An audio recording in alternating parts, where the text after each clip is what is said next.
이번 조치는 한국 주재 중국 대사관조차 사전에 통보받지 못할 만큼 전격적으로 이루어졌으며 이에 따라 양국 간 관계 개선을 위한 중국의 의도가 반영된 것이라는 해석이 나옵니다.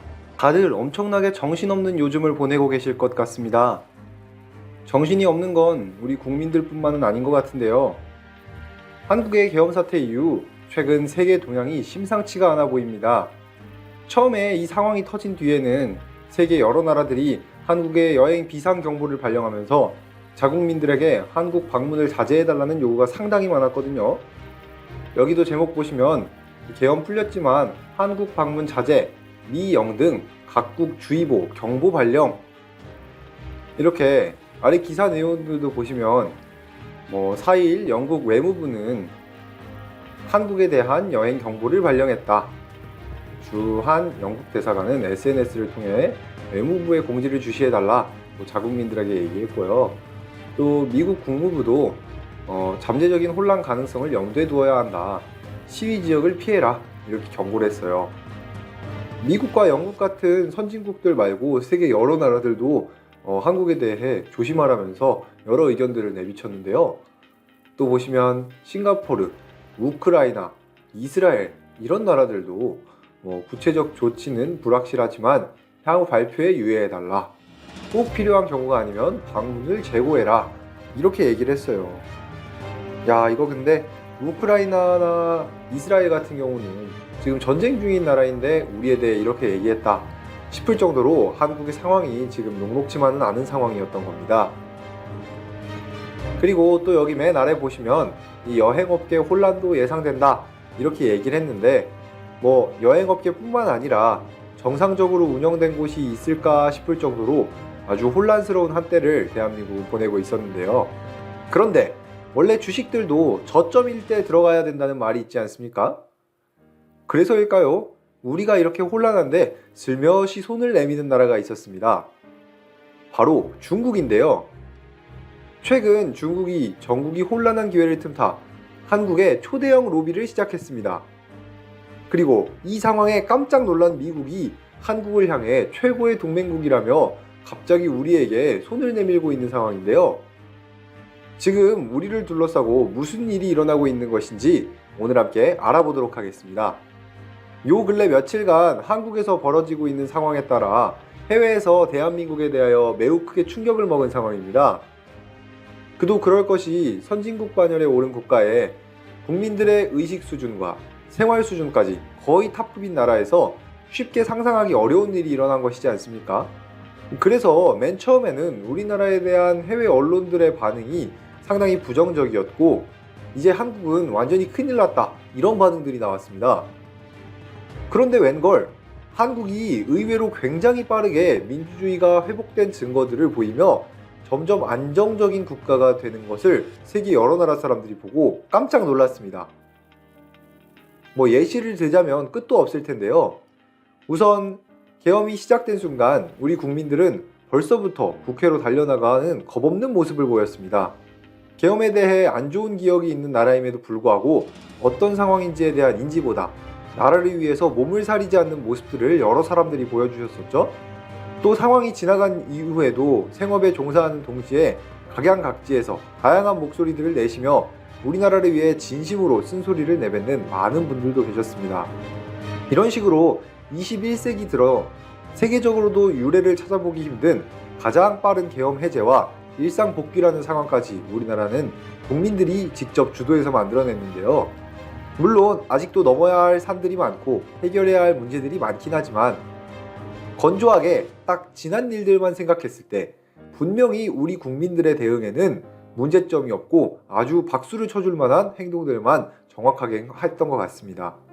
그래서일까요? 한국을 크게 걱정하던 외신들은 이제는 태도를 바꿔 한국 정말 대단한 나라다. 대한민국의 국민들 정말 훌륭한 민주시민이다. 이런 이야기들을 쏟아내기 시작했습니다.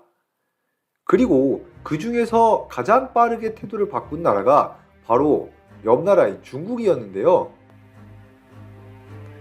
여기 기사 보시면 주한 중국 대사관 한국 사회 질서 정상적이다. 제한 중국 국민 일상 복귀 가능. 이렇게 얘기를 했거든요. 제목처럼 중국은 한국이 매우 안정적인 상황이라면서 우리나라에 대하여 가장 빠르게 스탠스를 바꾸는 모습을 보였습니다. 이거 기사 시간 보시면 12월 4일 오전 10시거든요. 그러니까 중국은 사건이 터지고 바로 다음날 오전에 한국이 안정적이고 괜찮다 이렇게 얘기를 한 거예요.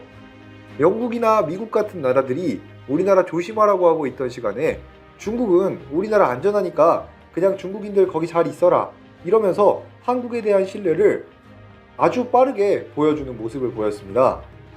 상당히 특이한 상황이죠. 반대로 생각했을 때 중국에서 이런 일이 있었는데 우리나라 외교부가 하루 만에 괜찮습니다 이런 식으로 얘기를 한다면 굉장히 이례적인 일이고 저 발표를 믿어도 될까? 이렇게 생각하는 사람들이 많았을 것입니다. 그런데 중국은 왜 이렇게 빠르게 우리에게 우호적이고 이상할 정도로 우리의 눈밖에 안 나려고 노력했던 것일까요? 굳이 예시를 하나 들자면 정말 힘들 때 누가 진짜 친구인지 알 수 있다 이런 말이 있지 않습니까? 중국은 지금 우리한테 메시지를 보내는 거예요. 야, 한국 너네 지금 계엄하고 엄청 혼란스러워 보이는 것 같은데 우리 중국은 너네 끝까지 믿고 있다는 거 잊지 말아라.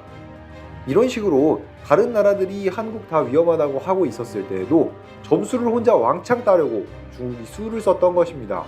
중국 현지에서도 한국과 중국의 관계는 영향이 없을 것이라며 중국과 한국은 계속해서 가까운 이웃이고 싶다 이런 얘기들이 나왔거든요. 그런데 사실 중국의 이런 모습은 최근 중국이 한국에게 보이던 모습들을 생각했을 때 아주 특별한 일은 아닙니다. 왜냐하면 최근 중국은 한국에게 아주 잘하고 싶어 했기 때문입니다. 왜 중국이 한국에게 잘 보이고 싶었냐? 이유야 너무 많고 다양한데 우선 트럼프 시대가 되어버리면서 중국 공산당을 박살내겠다고 선언하니 중국 입장에서는 국제적인 왕따가 되기 전에 빠르게 본인 편을 늘려야 하는 상황이 나와버렸거든요. 그래서 한국에게 많은 투자도 하겠다고 공언한 상황이고 많은 한국인들 찾아오라고 비자도 면제해주고 이런 식으로 친한 정책들을 지금 펼치고 있었습니다. 지금 세계 정세가 점점 어려워지고 있는 상황에서 대한민국 정도로 훌륭한 국가가 우방이 되어준다면 어떤 나라가 마다하겠습니까? 그러니까 중국은 지금 한국을 꼭 끌어안으려고 많은 노력을 했던 것인데요. 또 이런 면도 있지만 한편으로는 한국에 대한 공포가 중국 내부에서 굉장히 크기 때문에 중국이 또 한국에게 이렇게 잘해주고 있는 것도 있습니다. 왜냐하면 한국이 지금 전 세계적으로 잘 나가고 있는 사항이 있는데 바로 방산입니다. 이 K방산이 지금 중국의 직접적인 방산 경쟁자가 되고 있는데 지금 현재 전 세계에서 한국 방산이 중국 방산들을 밀어내고 아시아, 유럽, 미국까지 발길이 닿지 않는 곳이 없단 말이에요. 그리고 특히 현무5가 얼마 전에 공개되지 않았습니까? 이 현무5는 물론 북한을 대상으로 만들었다고 말하긴 하지만 엄밀히 따지면 중국까지도 얼마든지 타격할 수 있는 사거리를 가지고 있고 지하 벙커에 공산당 간부들이 숨어 있어도 지하를 뚫고 내려가 완전히 초토화시킬 수 있는 엄청난 무기이기 때문에 그리고 만에 하나 여기에 미국의 핵이라도 장착되어 중국으로 날아온다면 이 중국 공산당 입장에서는 상상하기도 싫은 일이 일어날 수도 있는 것입니다. 그러니 이런 상황에서 한국과 만에 하나 척을 지게 된다면 중국은 완전히 궁지에 몰릴 수도 있게 된 거죠. 결국 이런 상황들이 있었기 때문에 중국은 지금 한국 시장에 눈독을 들이며 돈다발을 꽂기 시작했는데요. 여기 제목 보시면 중국의 알리, 한국 시장에 눈독 들이더니 1000억을 꽂았다 이런 제목의 기사가 있어요. 여기 이 알리는 우리 알고 계시는 그 알리익스프레스 그걸 하고 있는 그 알리바바 그룹에 대한 이야기거든요. 그래서 여기 밑에 보시면 알리바바가 에이블리의 지분을 5% 안팎으로 확보했다. 이 1000억이 지금 이 에이블리라고 하는 회사의 지분을 5% 얻기 위해서 했던 것이다. 이렇게 얘기를 했어요. 그럼 이 에이블리가 뭐냐? 중국의 알리바바 그룹이 국내 여성 패션 플랫폼 에이블리에 투자한다. 이렇게 나와 있거든요. 우리 남성분들은 잘 모르실 수도 있지만 에이블리라고 여성들이 옷을 사기 위해 굉장히 자주 사용하는 플랫폼이 있습니다. 젊은 여성들 사이에서는 가장 많이 사용되는 어플 중에 하나거든요. 거기에 지금 1,000억이라는 거금을 들여서 알리바바가 들어온 거예요. 이유가 뭘까요? 당연히 국내 온라인 시장을 장악하기 위해서인데요.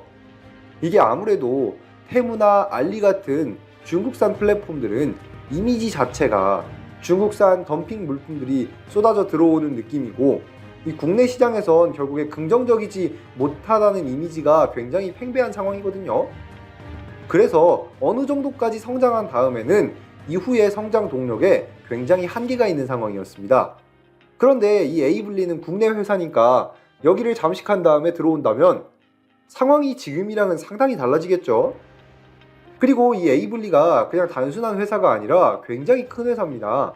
여기 아래 보시면 모바일 앱 분석 서비스인 YG앱 리테일 굿즈에 따르면 에이블리의 지난 10월 기준 월간 활성 이용자, 이 월간 활성 이용자라는 건 쉽게 얘기해서 그냥 한번 회원 가입해놓고 안 들어오는 사람들 다 빼고 실제로 들어오는 사람들을 다 포함했을 때 878만 명으로 현을 포함한 모든 카테고리 전문몰 중 가장 많았다. 야, 이거 사실상 878만 명이면 전 국민의 5분의 1은 쓰고 있는 거거든요. 이 모바일 전체 쇼핑 앱으로 넓히면 쿠팡 3,203만 명, 쿠팡은 확실히 압도적입니다. 그리고 2등이 알리익스프레스예요. 알리익스프레스 904만 명.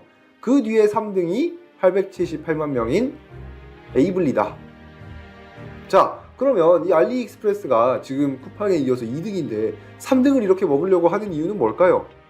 당연히 요 878만에다가 이 알리익스프레스를 사용하는 904만 명 하면은 쿠팡에 상당히 비벼볼 수 있을 만큼 몸집을 키울 수 있다, 이런 계산을 한 거예요. 지금 당장은 에이블리가 알리, 쿠팡 이런 회사들에 밀려 국내 3등이 되는 업체지만 나중에 이 알리가 더 이상 성장하지 못하는 상황에서 에이블리의 지분을 점점 사와서 에이블리를 중국 기업으로 만들어 버린다면, 더 싼 물품들이 에이블리에 쏟아져 들어온다면, 그러면 쿠팡도 마냥 안전하지만은 않은 상황이 될 수 있는 겁니다. 이러니까 한국 시장을 완전히 중국이 먹겠다는 이 알리와 공산당의 계산이 지금 딱 나오는 건데요. 이게 알리바바가 한국 이커머스 플랫폼 지분을 확보한 첫 번째 사례인데, 사실 뭐든지 처음이 어렵지 그 다음부터는 쉽지 않겠습니까? 알리가 지금 에이블리 지분 딱 5%에 만족할까요? 절대 그럴 리가 없겠죠. 그래서 이 기사 보시면 알리의 선전포고 한국 사업에 3년간 1조 5천억을 투자하겠다. 야, 지금 1,000억으로 에이블리의 지분 5%를 샀다고 방금 전에 얘기 드렸는데, 이건 그냥 마중물 수준인 거예요. 1조 5천억을 투자한다는 말은 사실상 에이블리는 당연히 우리가 인수할 거고 쿠팡까지 완전히 따라잡겠다, 이게 지금 알리의 계획이라는 거죠. 만약 이렇게 한국의 최대 온라인 거래 플랫폼이 알리가 되거나 알리가 잠식한 에이블리가 된다면 우리 입장에서는 아무리 트럼프 시대라고 하더라도 중국과 깔끔하게 손절하거나 중국을 척지는 행동을 하기가 매우 어려울 수밖에 없을 텐데요. 그래서 여기 기사 소제목도 보시면 올해 국내 축구장 25개 규모의 통합 물류센터 구축, 직구 상품 90일 이내에 가품 의심 100% 반품 환불. 와, 이거 국내에 축구장 25개 사이즈의 물류센터를 지어버리고 가품 의심만 돼도, 그리고 구매한 지 90일이 지났어도 100%의 반품과 환불을 해주겠다. 이거는 사실상 손해를 얼마나 보든지 신경 쓰지 않고 어떻게든 쿠팡 잡고 한국의 경제에 끈적하게 녹아들어서 절대 한국이 중국을 버리지 못하게 만들겠다, 이런 계산이 서 있는 겁니다. 그리고 이런 알리 한 회사만 해도 1조 5천억의 금액을 쏟아부을 건데, 중국은 최근 들어 국가 단위로 한국에 대한 로비를 국가 정책으로 지금 추진하기로 결정했거든요. 그래서 여러 중국의 기업들이 한국의 다양한 로비를 이제 폭풍처럼 해올 것으로 예상되고 있습니다. 이 알리뿐만 아니라 테무 같은 또 다른 기업들부터 시작해 다양한 분야의 여러 회사들이 한국에 대한 공격적인 진출을 예고하고 있는데요. 현재까지 알려진 바에 의하면 중국의 기업들이 2029년까지 한국에 투입하려고 알려진 금액만 최대 50조에 달하는 상황이라 중국 발전이 엄청나게 많이 들어올 수밖에 없는 상황이 전개되고 있습니다. 자, 이렇게 어려웠던 한국의 상황에도 불구하고 이 중국이 한국을 손절하지 않고 이 기세를 몰아 더욱더 공격적인 투자를 지속할 모습을 보이니 오히려 당황한 것은 미국인데요. 우리와 함께 손을 잡고 중국을 견제할 것으로 계획하고 있던 미국의 구상이 한중 경제가 끈끈해지면 끈끈해질수록 어려워질 수밖에 없기 때문입니다. 자, 그러니 대선 선거 기간 내내 무조건 중국을 죽이겠다고 말했던 트럼프 입장에서는 어라? 중국 얘네 봐라?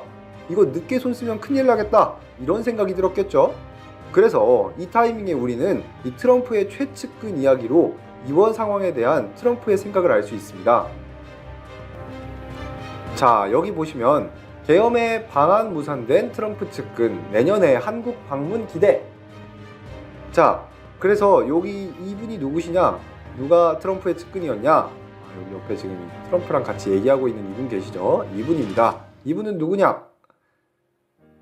데이나 화이트 UFC 회장이 정찬성을 직접 만나 방한 무산에 대한 아쉬움을 드러내며 내년 한국 방문을 약속했다.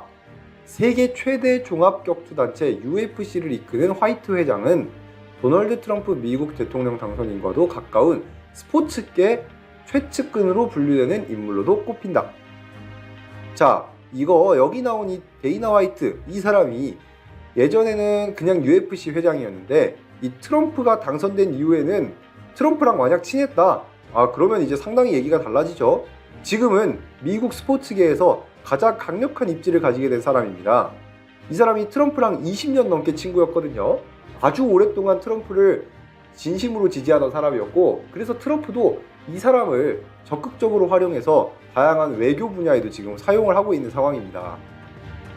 이 사람이 이번에 방한을 하려고 했는데 이 사건 때문에 이번 방한은 그냥 엎어진 상황이거든요. 그런데 이 사람이 단순히 심심해서 방한을 하려고 했을까요? 당연히 아니겠죠. 한국과 미국 사이에 어떤 커넥션을 만들기 위한 하나의 연결 통로가 되기 위해 오려고 했을 확률이 매우 높았을 것입니다.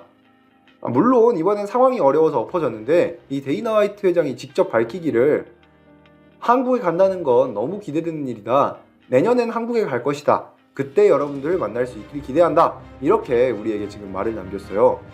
근데 뭐 내년이라고 해봤자 지금 뭐 한 달도 안 남았죠.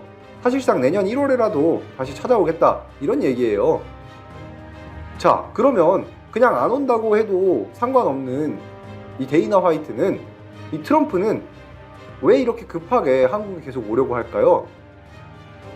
지금 당연히 급한 게 정상입니다. 왜냐하면 지금 중국이 한국에 천문학적인 금액을 쏟아붓고 있으니까. 우리 모두 기억하듯 대선이 끝나자마자 트럼프가 한국의 방산과 조선이 미국에 반드시 필요하다고 말했었죠. 미국은 그동안 조선업을 등한시해버려가지고 지금 조선업에 대한 전 세계 점유율이 1%밖에 안 되는, 사실상 조선업이 사장된 국가예요. 현재 한국과 조선업 원투펀치를 달리고 있는 중국이 한국 경제를 먹고 한국이 중국을 못 돌보내게 한다면 중국을 박살내게 하려고 했던 트럼프의 계획에 심각한 차질이 생기게 되는 거거든요. 그래서 전문가들도 트럼프 입장에선 내년 초에 한국에 빠르게 방한해, 혹은 한국에 있는 누군가를 빨리 미국으로 불러, 물론 그때 이제 트럼프를 우리나라에선 누가 가서 만나게 될지 잘 모릅니다. 지금 상황에선 미지수가 돼버렸지만, 하여튼 중요한 건 누군가든 한국에 있는 그 사람을 만나 조선과 방산에 대한 이야기들을 속전속결로 나누고 해야 할 계약들을 빠르게 체결할 것이다. 지금 이런 분석들이 나오고 있습니다. 오늘 내용을 정리하면 이렇게 어려웠던 상황 속에서도 한국의 인기는 지금 쉽게 식지 않고 있는데요. 결국 어려운 상황에서도 우리가 가지고 있는 카드가 확실하니까 전 세계에서 가장 최강대국이라고 불리는 나라들도 우리를 더욱더 끌어안는 모습을 이제 보이고 있는 겁니다. 여러분들은 이런 상황에서 우리가 중국의 손을 잡고 경제적으로 쏠쏠한 이득을 보는 게 맞다고 생각하시나요?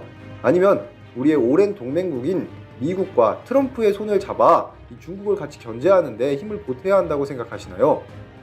여러분들의 생각을 댓글로 자유롭게 남겨주세요. 영상 끝까지 시청해주셔서 감사합니다. 저는 다음 시간에 좀 더 유익하고 재미있는 소식으로 돌아오겠습니다. 지금까지 탄탄 세계 읽기였습니다. 감사합니다.